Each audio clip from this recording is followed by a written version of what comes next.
যদি বিদায় হইয়া যায় তোমরা হুজুরের আমার জানাজাটা পড়াইও, আর সম্ভব হইলে সর্বনাইতে আমারে দাফন করিল। আমার জাকিরিন ভাইরা আসবে আর অগ্রাণে ফাল্গুন একটু আমার জন্য দোয়া করবে। কাজী বাবা কেউ থাকতে পারবো না। আমাদের কারি সাহেব হুজুর আব্বার চেহারা এখন আমার সামনে ভাসে, এখন আমি তার চেহারা অঙ্কন করিয়ে দিতে পারি। ও আর কোনোদিন আসবে না। কাজী বাবা তুমিও যাবো, আমিও যাব, কে কোন অবস্থায় যাব জানা নাই। কয়েকদিন আগে আমাদের বাসার আব্দুল সালাম নেয়া রিস্কা চালায়, গরিব মানুষ, ছোট ছোট বাচ্চারা সকালে জাগছে, আব্বা রিস্কা লইয়া নামবে, ছোট পোলায় ডাকতেছে আব্বা মায়েরে উঠাও। তোমার মায়ের মনে হয় ঘুমায় একটু পরে জাগবে। কয় না আব্বা আমি বারবার মায়েরে ডাকছি, মায়ে জাগে না। ও মা বোনেরা ভালো করিয়া শূন্য, বড় পোলায় ডাকে উঠে না, ছোট পোলায় ডাকে উঠে না।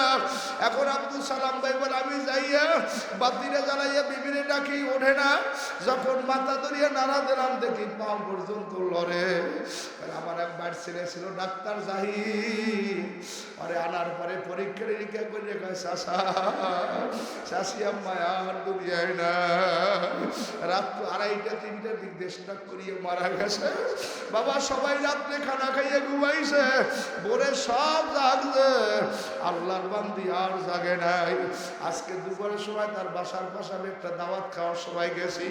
কাজী বাবা বয়ান নসিহত কিছু না পাও ধরছি, ওলামায়ে কেরামের মহব্বতে থাকতো।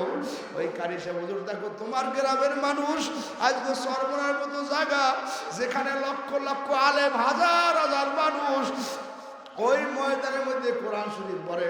কারি আব্দুল বারী সাহেব কাজী বাবা রমজানে তেলাওয়াত করায়, ওই খুলনা কোন এক পাগলা এসে দেখলাম, শেখার জন্য তুমি আমি এই নিয়ামত রক্ষা করতে পারলাম না। ও বুড়ারা যদি সুযোগ পাও রমজানে কিছু সময় যে একটু তেলাওয়াত করে যাইও, কিয়ামতের ময়দানে বলবো আল্লাহ কিছু পারি নাই, বুড়াকালে তোমার কোরআন মুখস্থ করার জন্য চেষ্টা করছি। এই মাদ্রাসায় মেয়েরা পড়ে আবো পড়াইও, কোরআন হাদিস মানলে চইল, ওলামায়ে কেরামদের ভালোবাসো। যখন আল্লাহ ডাক দেবে যেন সবাই ঈমান নিয়ে কবরে যাইতে পারি। কারা কারা রাজি জোরে আল্লাহ কইয়া ডাক দাও। এজন্য কি বলতেছিলাম যে আল্লাহ পাক রব্বুল আলামিন এত সুন্দর একটা পরিবেশ করলেন, এই সুন্দর একটা আয়োজন করলেন। এখানে হেদায়েত আমাদের কাছে না, হেদায়েতের মালিক কে? জোরে বলেন। তাহলে আমি বুঝাইতে চাইছি বক্তার কাছে হেদায়েত, আল্লাহর হাবিবের মতো বড় বক্তা পিছনে কেউ ছিল? এখন আছে, সামনে আসবে। তাহলে দুনিয়ার মধ্যে এই নবীর বয়ানে কি সব হেদায়েত পেয়ে গেছে? কথা না, বরঞ্চ যারা নবীরে দেখছে, নবী বয়ান করছে, নবীর কাছে ছিল, হাঁটা চলা অবস্থায় দেখছে, একসাথে বাজার ঘাটে ছিল, তারা কি সবাই হেদায়েত পাইছে? বরঞ্চ ওই সময় যারা বড় বড় কাফের, বলতে গেলে তারা সব নবীর রক্তের মানুষ। আবু জেহেল, আবু লাহাব, উতবা, সাইবা, আবু তালেব। হাদিস শরীফের মধ্যে আসছে যে আল্লাহ পাকের পরে মা বাপ ছাড়া সর্বপ্রথম যিনি নবীকে বেশি মহব্বত করতেন তিনি হইল আবু তালেব। নবী এমন কোনো গায়ে নাই, লাগে নাই, শেষ পর্যন্ত আল্লাহর হাবিব চাচার অসুস্থতার সময় বলে, চাচা আপনার মৃত্যু মুখে অসুস্থ, কষ্ট লাগে, আমার মায়া লাগে, আপনার জন্য আমি কিছুই করতে পারলাম না, আপনি মৃত্যুর সময় একটু আমার কানে কানে শুনে যান, কেউ বলা লাগবে না লা ইলাহা ইল্লাল্লাহ, আর কিছু বলা লাগবে না, আপনি শুধু কি বলবেন? এতটুকু বলবেন, আর কিছু বলার দরকার না, আমার নামটাও বলা লাগবে না।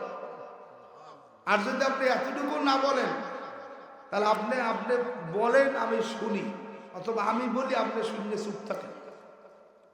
কারণ হাদিস শরীফের মধ্যে আসছে সাক্ষ্য দেওয়ার জন্য চুপ থাকাই যথেষ্ট। যা সুকুতুনে স্কুলে যাও, আমি যদি আপনাদের বলি আপনি বলো অমুক বাড়ির জালেবেন মাছ চুরি করছেন, আর আমি তো নিশ্চয়ই খাই, তাহলে বোঝা যায় চুরি না করলেও জানে এই কথা কেন।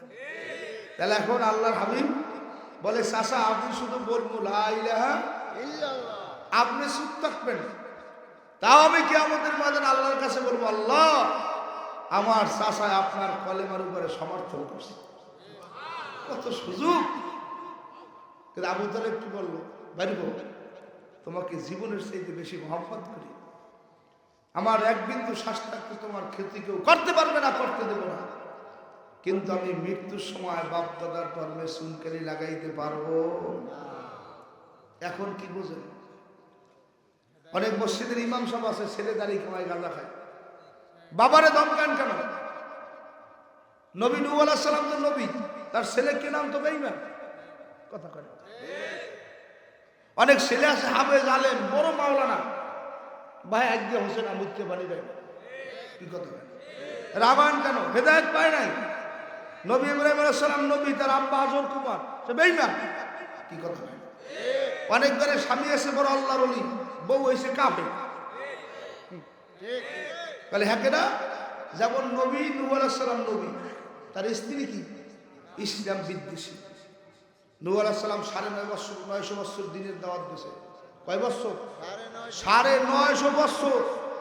তার মুসলমানের সংখ্যা হয়েছে 82 কি 83। কথা কেন হেদায়েত পায় নাই?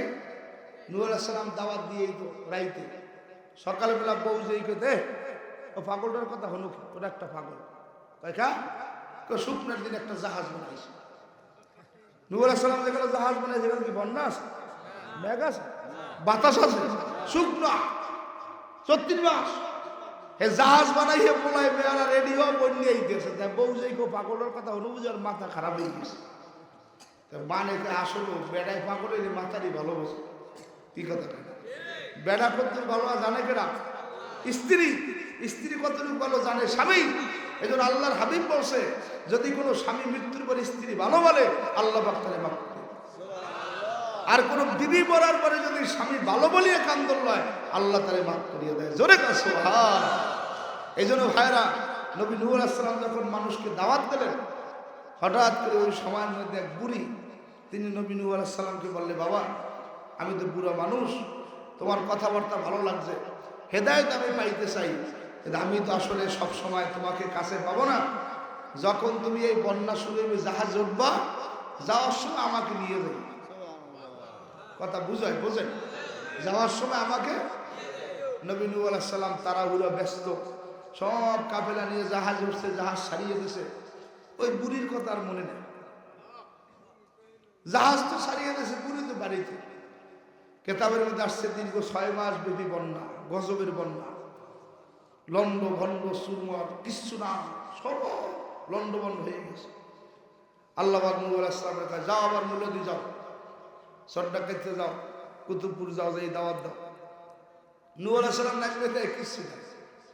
তা যখন পাইতি গলার খেওয়াইদের সামনে এসে কুতুবপুর বাজারে আসার পরে মনে পড়ছে যে এই পাশেই তো এক বুড়ির বাড়ি ছিল। সে তো বলছিল যে আমি মুসলমান হয়ে গেছি, তুমি যাওয়ার সময় আমাকে নিয়ে যাইও। আমার তো বুড়িকে নেওয়া হয় না, এই বুড়ির কথা মনে হলো। এখন খবর নিয়ে দেখি বুড়ির অবস্থা রাখি আসে কিনা, কবর দেশে কোন জায়গায় না নদীতে বাসায় লেগে গেছে। হাঁটতে হাঁটতে কতদূর সামনেই দেখে বুড়ির বাড়ির চতুর্দিকের বড় বড় নারিকেল গাছ দেখা। জোরে কইবেন না সুবহানাল্লাহ। এরা চেয়ার দেশে দেখছো, এই দিদায় সেলুন এত ডরই করে আমার, ওর দিকে মোট দিনে পড়িয়ে যায়। এটা সব তো চেয়ার দেওয়া বললে ডর করে। আর কথা কি বলছেন? বলতে তো এইটাই মনে হয় ভালো। আসলে স্থায়ী চেয়ার দেওয়া। তো কি বলতেছিলাম, যে বুড়ি এখন চিনতে পড়িয়ে গেছে যে আমি সামনের দিকে আসবো। সে তো বাড়ির মধ্যে অপেক্ষা করতেছে। নবী নূহ আলাইহিস সালাম ঘুরতে ঘুরতে এই দেখে বাড়ির চতুর্পাশে কি দেখা যায়? বড় বড় গাছ, অথচ সব চূর্ণ বিচূর্ণ হয়ে গেছে, কিছু নাই। একটু সামনে যেই দেখে যে বুড়ির ঘরে মানে দোকা দেখা যাইতেছে। বুড়ি দুপুরের সময় রান্না বান্না করে। আর একটু সামনে যেই দেখে বুড়ি চুলের মধ্যে লাকড়ি দেয়, বাস চড়াই দিছে। নবী নূহ আলাইহিস সালাম এই তাফসীরের ঘটনা, নবী নূহ আলাইহিস সালাম যেই ডাক দিয়েছে, এ বুড়ি মা। বুড়ি কয়, বাবা আমি গাঁটটি গুটি সব গুছাইছি। কোন সময় যাবা? এখন যাবা? নবী নূহ আলাইহিস সালাম চোখের পানি ছাড়িয়ে দিয়েছে। বুড়ি মা আপনি কিছু জানেন না? কয় না, আমি তো কিছু করতে পারি। কলে কি বলে? এদিকে বাতাস টাতাস হয় না? কয় না, কোনো বাতাস বন্যা হয় না। আমি তো তোমার অপেক্ষায় ছিলাম, বাতাস বন্যা তো তুমি আমাকে ডাকবা, আমি সব গুছিয়ে রাখছি, কোন সময় যাবো আমাকে বলো। তখন নবী নূহ আলাইহিস সালাম বলে গরিব একটা জায়নামাজ দেন, কিবলার দিকে ফিরিয়ে 2 ফোঁটা চোখের পানি সারি হাত জায়গায় কান ধরলেছে, ও বাবু आदमी दादाईबा जब मुसलमान कर दई, आदमी दादाईबा जब मुसलमान कर दई, आई खुदा कुर्बा वसल एहसाबर कर दई। ও মাবুদ গো, সেই দুনিয়ার সব লন্ডভন্ড হয়ে গেল, বিল্ডিং নাই, অফিস নাই, গণভবন নাই, সংসদ ভবন নাই, যেই বুড়ি মালিকিনের সাথে কলেমা পড়ছে মুসলমান হয়েছে, সব লন্ডভন্ড হয়ে গেছে, আল্লাহ বুড়ির কিছু হয় নাই। তাহলে আমি বুঝলাম যে তোমাকে ডাকে, তুমিও তাকে ডাকো, একটু জোরে গান সুবহানাল্লাহ। সন্ধ্যাকান্দিয়ার বাবারা, যুবকেরা, ও পর্দার মধ্যে মায়ের আমার বোনেরা, অনেক নসিহত বয়ান হয়ে গেছে, বেশি কষ্ট দেব না, রাত্র করবো না। তবে আপনাদের বুঝাইতে চাই বাবা, দুনিয়ার মধ্যে কেউ থাকতে পারবো না। দোয়া দুরুদের মধ্যে যদি কেউ থাকতে পারতো, তাহলে কারি আব্দুল বারী সাহেবেরা ছেলের আলেম, বাইরে আলেম, বউর আলেম, নিজের আলেম, সব সময় বাবার জন্য দোয়া করছে, এরপরে তো বাবা বাঁচে নাই। কথা হয় না? তা বললাম কি খালি দোয়া করলো মানুষ বাঁচে না? ডাক্তারি চিকিৎসা নিলে যদি বাঁচত, ঢাকা ওই বরিশালের মধ্যে সব চাইতে বড় ডাক্তার আনোয়ার মিয়া, ওই যে সাতবাড়িতে 12 তলা একটা রাহাত আনোয়ার ক্লিনিক, পাগলায় করোনার সময় রাত্র 3টের সময় অপারেশন করিয়া রাত্রে রুমের মধ্যে যে ঢুকে আমার শরীর জানি কেমন করে, হঠাৎ করে বিছানার মধ্যে শুইছে, একটু সময় পর দেখে আর দুনিয়াতে না। তাহলে বুঝলাম ওষুধও বাঁচে না, ডাক্তারও বাঁচে না। যদি ক্ষমতার দিক দিয়ে মানুষ বাঁচত, তাহলে তো বঙ্গবন্ধু মরতে না, জিয়াউর রহমান মরতে না। এখন দেখ জিয়ার সৈনিকেরা সব রাস্তায় নামছে, লাল সবুজের পতাকায়, জিয়া তোমায় দেখা যায়। আসলে দুয়া, জিয়াউর রহমান কবরে গেছে, আর কোনোদিন আসবে না। বঙ্গবন্ধু কবরে গেছে, আর কোনোদিন আসবে না। এরশাদ সরকার সুখের ঘুমাইছে, আর কোনোদিন আসবে না। এ দুনিয়া মিশে বলে ভাই মায়ায় বাদায় সংসার, মুদিলে আঁকি সবই ফাঁকি, কে আপন আর কে বাবার। বাবা থাকতে কেউ পারবো না, কবরে যাওয়া লাগবে। এইটা যারা যারা বিশ্বাস করো, 2টা হাত জায়গায় জোরে একটু আল্লাহ কইয়া ডাক দাও, জোরে জোরে জোরে জোরে। না তাকবীর, নারায়ে তাকবীর। আল্লাহর কোরআন যেখানে, নবীর হাদিস যেখানে, ওলামায়ে কেরাম যেখানে, গুন্ডা বান্ডা যেখানে,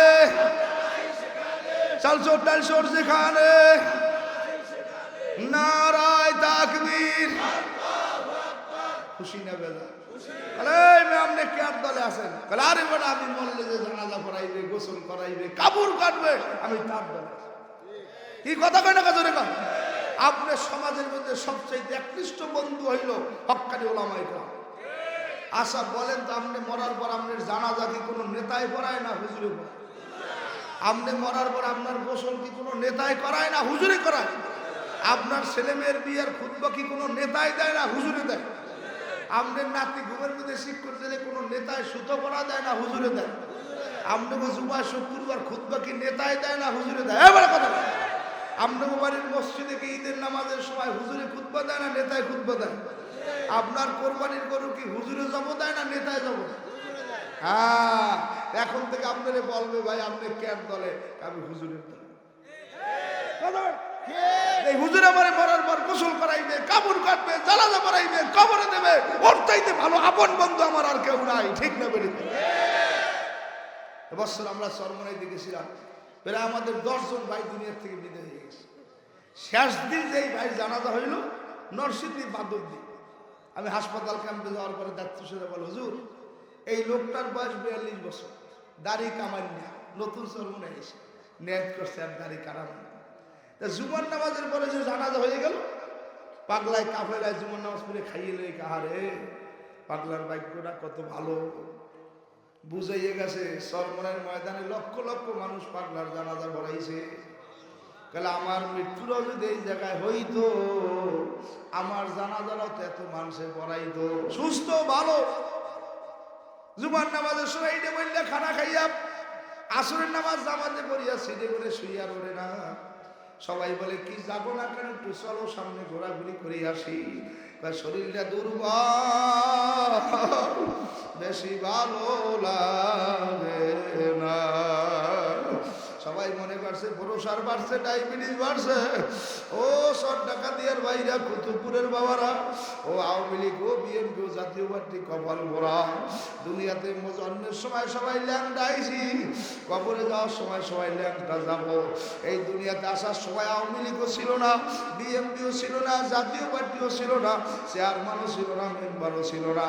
আইসিও ল্যাংটা, যাবো ল্যাংটা। শপথ করো আমার মাওলারে না নিয়া কবরে যাব না। আবার জোরে একটু আল্লাহ কইয়া ডাক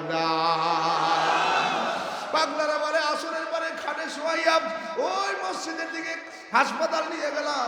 শোয়ার পরে মাগরিবের আগে একেবারে শরীর খুবই অসুস্থ, ডাক্তার প্রেসার মারে, ডায়াবেটিস ভাবে চেষ্টা করে, পাগলার মৃত্যুর যন্ত্রণা শুরু হয়ে গেছে। কালে মাগরিবের নামাজের পর পর খবর হয়ে গেছে পাগলায় আর দুনিয়াতে নাই। আল্লাহ দোয়াটা এমন ভাবে কবুল করছে, জুমার কালে দোয়া করছে, এশারের নামাজের পর চরমনায় ময়দানে তার জানাজা হয়ে গেছে। ও সর ডাকাতের বাবারা, তুমিও তো মারা যাবা, আমিও তো মরিয়া যাব, চরমনার হুজুরও তো মরিয়া গেল, শশীনাথ বিশ্বাবও তো মারা গেল, কারি আব্দুল বারী সাহেবও তো মরিয়া যাবে। দুনিয়া থাকার জায়গা না, কেউ থাকতে পারবো না। যাওয়া যখন লাগবে মাওলারে নিয়ে কারা কারা যাইতে চাও? আবার জোরে একটু আল্লাহ কইয়া ডাক দাও।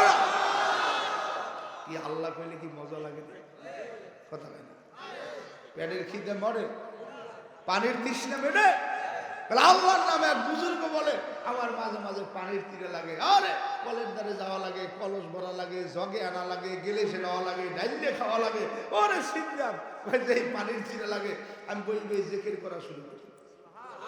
जिक्र में क्या मौता है जाकिर उनसे पहुँचियो, शाके गुल में क्या मौजा है बुलबुल उनसे पहुँचियो। कल আমি যখন জিকির করা শুরু করি, কয়েকবার জিকির দিলে দেখি আমার পানির তীরাও মিটছে গেছে, আমার ক্ষুধাও মিটিয়ে গেছে। একটু জোরে আল্লাহ কইয়া ডাক দাও। এ সব ডাকাতের বাবারা, ও পর্দার মধ্যে মা বোনেরা, এই জন্য আমি আপনাদের পায়ে হাত দিলাম। গভীর রজনী সংক্ষিপ্ত কথা বলবো। এক নাম্বার কথা, দুনিয়ায় কেউ থাকতে পারবো না, সবাই কবরে যাব। এই কথায় কারা কারা একমত? জোরে একটু আল্লাহ কইয়া ডাক দাও। যদি আমাকে সবার কবরে যাওয়া লাগে, কবরে কি আওয়ামী লীগ আসেনি? বুঝছে কইয়া বিএনপি, জাতীয় পার্টি, বারী সাহেব হুজুর, কারি সাহেব হুজুর, শহীদ সাহেব সিদ্দিকী হুজুর, মোহতাম সাহেব হুজুর, বোখারি সাহেব হুজুর কয় কবরও আমার, থাকাও লাগবে আমার। কলে কবর হইল অন্ধকার এক মাটির ঘর, ওই কবরে থাকতে হবে মরার পর। কবরেরই খবর যদি মানুষ জানিত, ঘরবাড়ি সারিয়া জানলায় বলাইত। এই জন্য এক বুজুর্গ তার সাহিত্যের মধ্যে লাগছে, ও মিয়া আমার বাড়ি কবানা, আমার ঘর কবানা, আমার জায়গা কবানা, আমার জমি কবানা, আমার ব্যবসা কবানা। কয়টা কি কবা? কলে এখন থেকে বলবা কবর আমার বাড়ি। কন কি? কবর আমার বাড়ি। কন কন? কবর আমার ঘর, কবর আমার থাকার জায়গা। একটা লোক এখানে বসে বলতে পারবেন না হুজুর আমি একটা ঘর বানাইছি, 20 বছর হয়ে গেছে, 20 বছর আমি 2 দিন আমার ঘর ছাড়া কোথাও ঘুমাই নাই। আছে কি কথা? 20 বছর লাগাতার ঘরে ঘুমাইছে, আছে কি? হাসপাতাল ঘুমাইছে, হরগুড়ি গেছে, বেয়াই বেরিয়ে গেছে, জামাই বেরিয়ে গেছে, চরমনাই গেছে, টঙ্গি গেছে, ঢাকা গেছে, বিদেশ গেছে। কথা কেন? আপনি কয়দিন ঘুমাইছেন? 8 দিনে তো থাকতে হবে। কি কথা কেন? নিজের বাসা বাড়ি ঘর দরজা সাজাইলে কেউ থাকতে পারে না। আমার বাড়ি 3 তলা বিল্ডিং, কই আমি তো অনেক কানিসে বুঝের মাদ্রাসা টিনের মধ্যে ঘুমামু। কলে কেউ স্থায়ীভাবে নিজের বাড়ি ঘরে থাকতে পারে না, আই সেই জায়গায় কাইন ওই জায়গায়। কলে কবর এমন একটা বাড়ি, একবার যারে নিয়ে শোয়াইয়া থুইবে কিয়ামতের আগে আর উঠবে না। যেই ব্যক্তি সর্বশেষে মারা যাইবে, তিনি কবরের মধ্যে থাকবে 40,000 বছর। একটু জোরে আল্লাহ কইয়া ডাক দাও। এই জন্য বুজুর্গ বলে এখন থেকে বলবা কবর আমার বাড়ি, কবর আমার ঘর, কবর আমার থাকার জায়গা। ও ভাইরা আমার বাবারা, কবর কেমন একটা জায়গা আমি কেমনে আপনাদের বুঝাবো। এক আল্লাহ বলি রাস্তা দিয়ে যাইতেছে, খেয়াল করে বয়ান বেশি হইবে না, খুব খেলের সাথে খুব খেয়াল করবেন। অনেক রাইত হয়ে গেছে যে হুজুরেরা বয়ান করছে, আবার আমার বয়ান লাগে না, আমি অল্প একটু কথা কমু। খুব খেয়াল করবেন, রাস্তার পাশ দিয়ে আল্লাহর ওলি যাইতেছে, যাওয়ার সময় শুনে কবরের মধ্যে সুন্দর কোরআনের তেলাওয়াত, স্পষ্ট তেলাওয়াত শুনিয়া আল্লাহর ওলি কবরের পাশে দাঁড়ায় গেছে। কাশফের মাধ্যমে কবরবাসীরে সালাম দিলেন, আসসালামু আলাইকুম ওয়া রাহমাতুল্লাহ। কবরবাসী যে ঘুমায় সে কোরআনে হাফেজ, তিনি কয় ওয়ালাইকুম আসসালাম ওয়া রাহমাতুল্লাহ। কয় বাবা তোমার তেলাওয়াতটা শুনে খুব মজা পাইছি। তোমার তেলাওয়াতটা শুনে খুব মজা পাইছি। বলে আপনি কতদিন এই কবরের মধ্যে তেলাওয়াত করেন? বলে আমি মরার পরে আমার কবরের মধ্যে আজকে তেলাওয়াতের এই না এই মৌলানা, আজকে তেলাওয়াতের বয়স প্রায় 5000 খতম হয়ে গেছে। একটু জোরে করেন সুবহানাল্লাহ। এই মিয়া, দুনিয়াতে জামালা কাম, কবরে কোনো কাম আছে? দুনিয়াতে অনেক কাজ, জেলখানায় কোনো কাজ আছে? আমার এক দাদারে জেলে নেছে, মরির গাছে আল্লাহ ব্যস্ত নসিব করুক। 1.5 মাস পর কাগজ গাছে আব্দুল মজিদ দাঁড়ি কই বাইরান বাইরান বাইরে কলে তোর আমার আনলি কে? কয় কা আমার আবার কায়দা শেষ হয়েছে, আমার সুরো ধরবো মানে বুঝেন নাই? ওই যে কোরআন শরীফ সেফারা অক্ষরও পড়ছে, কায়দাও পড়ছে, ওখান তো কোনো কাম না, জীবনে পারে না। এখন জেলখানা বই পড়ে, কয় হ্যাঁ এই পড়িয়া শেষকালে সুরো ধরবো, এর মধ্যে উনি যে আমার জামিনে গেছে। দুনিয়ার মধ্যে অনেক কাজ, কবরে কোনো কাজ নাই। বাংলায় আমি তেলাওয়াত করতেছিলাম, করতে করতে করতে করতে 5000 খতম কোরআন শরীফ তেলাওয়াত করছি। আল্লাহর ওলি শুনে আবার কয় আলহামদুলিল্লাহ। কবরে কোনে হাফেজ সাহেব কান্দার কয় হুজুর আমার 5000 খতম তিলাওয়াতের সব আমি আপনারে দিয়ে দিলাম, আপনি শুধু আমার একবার আলহামদুলিল্লাহর সব দেন। এখন কি বুঝলেন বাবা? চাকরি থাকলে একটা 10 টাকাতে কামায়, চাকরি গেলে কথা বোঝেন, মেম্বারি আছে একটা 10 টাকা দিলে পরিশোধের কাজে লাগবে। মেম্বারি শৈলী গাছ পার ওই 10 টাকা দেবে, হুইয়ে থাকলো খাবে। আজকে দেখেন না বাংলাদেশ যাবো নাম শুনলে মানে পেশাব বন্ধ হয়ে যায়।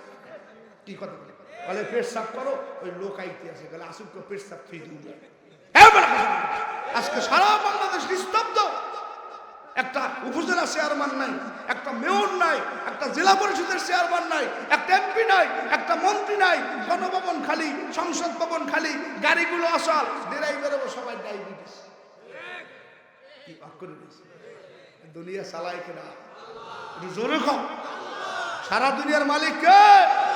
শিক্ষা গ্রহণ করো। ওই দুনিয়া নিস্তব্ধ। আল্লাহ বলে আমি সাময়িক ক্ষমতা দিয়ে পরীক্ষা করি, তুমি ক্ষমতার মালিক, আসলে মূল ক্ষমতার মালিক কে?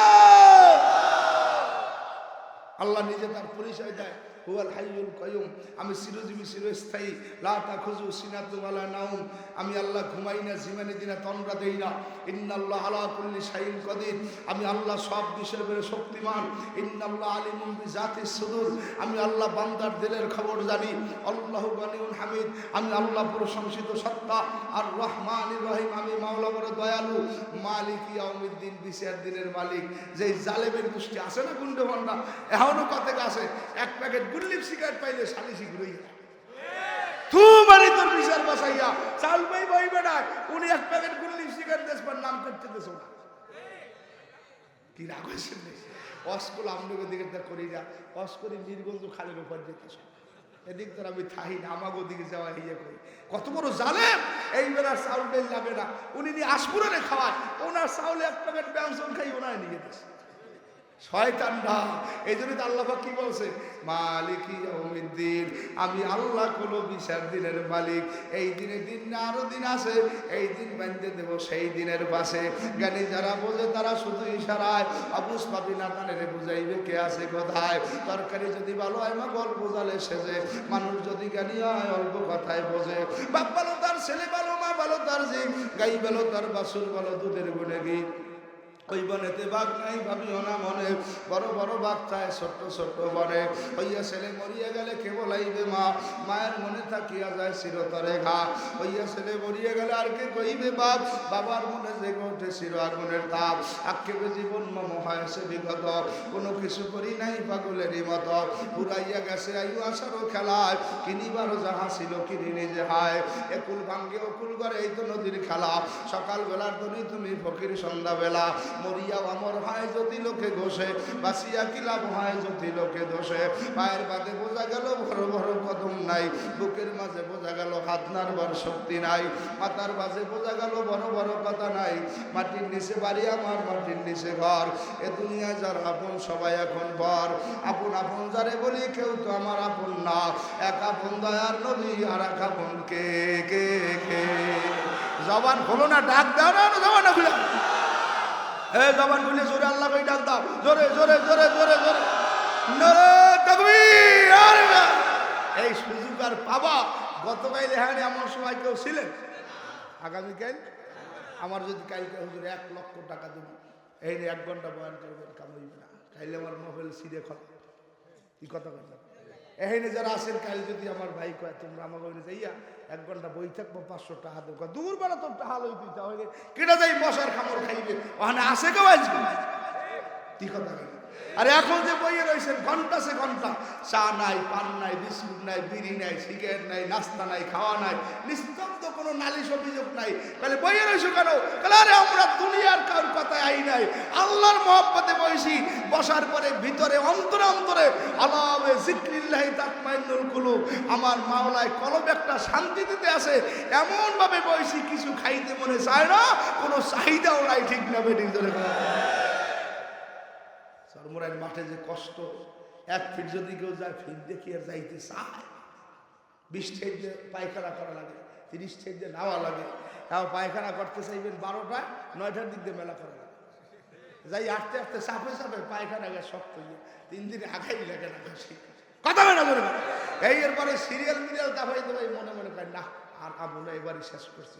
পরের বছর যেই হল অগ্রাণের রাষ্ট্রদিন আছে, আর পাগলামি শুরু হয়ে গেছে, গরুর গাছ কাটে, কদু বেছে, গোবর বেছে, আন্ডা বেছে, টাহা জোগায়, অর্ধেক হয় দাওয়াত দেয়, টলার ভাড়া করে, কয় কিরে তুই দি গেল ফাল্গুনি কইলি এত সিদ্ধা তার আমরা অগ্রাণের কালে কয় পাগলামা কইছি কষ্টের চড়ে, অহারে না গেলে আমার ভালো লাগে না।